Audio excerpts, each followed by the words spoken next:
All right, let's talk about something I think a lot of us have felt.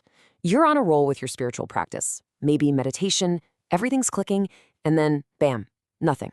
It's like you've hit a total wall. Suddenly it all feels dry, kind of empty. Maybe you even feel like you're going backward. I know, it's so frustrating, right? But what if I told you that hitting that wall isn't a failure at all? What if it's actually a really, really good thing? So, here's what we're going to cover. We'll start with this idea of a spiritual plateau. Then we'll get into the three big signs that you're on it: that feeling of dryness, a certain kind of restlessness, and this thing called a general knowing.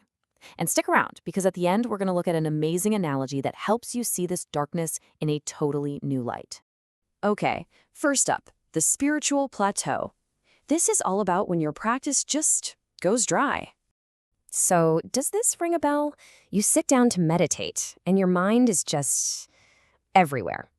That sense of connection, that peace you used to feel, it's just gone. It honestly feels like you're going backward, right? Like all that hard work just vanished into thin air. Well, if you're nodding your head right now, the first thing you need to hear is this: you are so not alone. And the most important thing, this probably isn't a setback. In fact, it's quite the opposite. It's actually a sign that something big is happening. What you're feeling is a major shift. It's a move from one way of knowing to a completely different one. You're basically graduating from an active way of practicing, using your mind, your imagination, to something way more passive and receptive. It's almost like you've been using a hammer and nails for years, and now you've been given a project that needs a screwdriver. The old tools just aren't going to work anymore. Okay, so how do you know if this is a real transition and not just, a bad week? Well, thankfully, there are three key signs to look for. Let's dig into them, starting with the one pretty much everyone experiences first. All right, sign number one, dryness.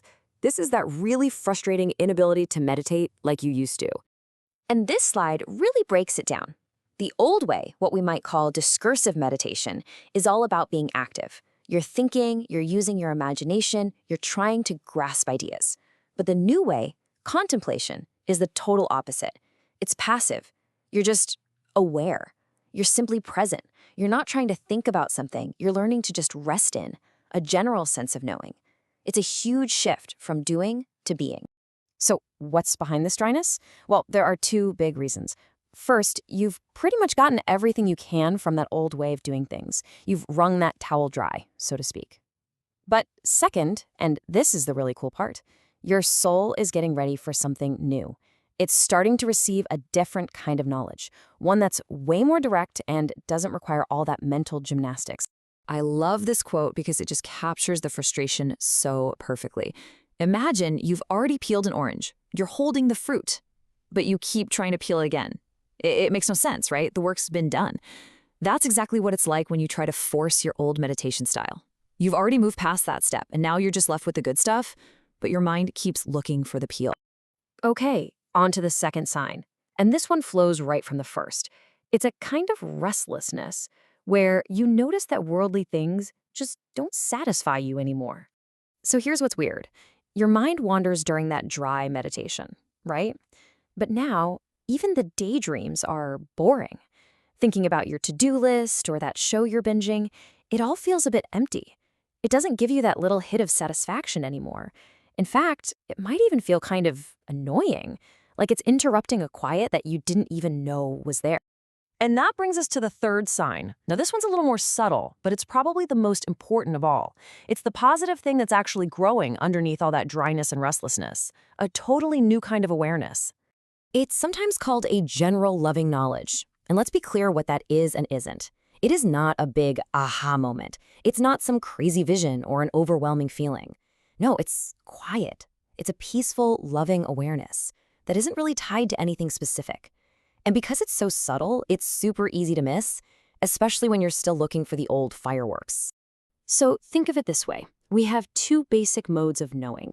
There's the way our senses and our intellect work. They're active. They go out and grab things, ideas, images, specific facts. But then there's our spirit. It's passive. It doesn't grab. It just receives. It takes in this general, formless, loving knowledge. This whole transition we're talking about, it's simply learning how to switch from grab mode to receive mode. But here's the kicker. This new way of knowing is so simple, so pure, that your intellect just doesn't know what to do with it. Your brain is wired for specifics, for details, so when this general awareness comes along, it's like trying to catch fog in a net. Your mind just can't get a grip on it. So, if our mind can't grasp it, how are we supposed to understand it? Well, this is where a really beautiful analogy comes in. It's all about learning to see in the dark. Okay, so picture this. You're in a room, and a single ray of sunlight is streaming through the window. Now, what actually lets you see that beam of light? It's all the tiny little dust particles floating in it. The more dust there is, the clearer and more real that sunbeam looks to your eye. And here's how that connects. That sunlight filled with dust, that's your old practice. The dust particles are your thoughts, your ideas, your feelings. They made the experience of spiritual light something your mind could see and hold on to. But what you're moving into now is pure sunlight. And what happens when you take away the dust? The beam of light itself becomes almost invisible, even though the light is actually pure.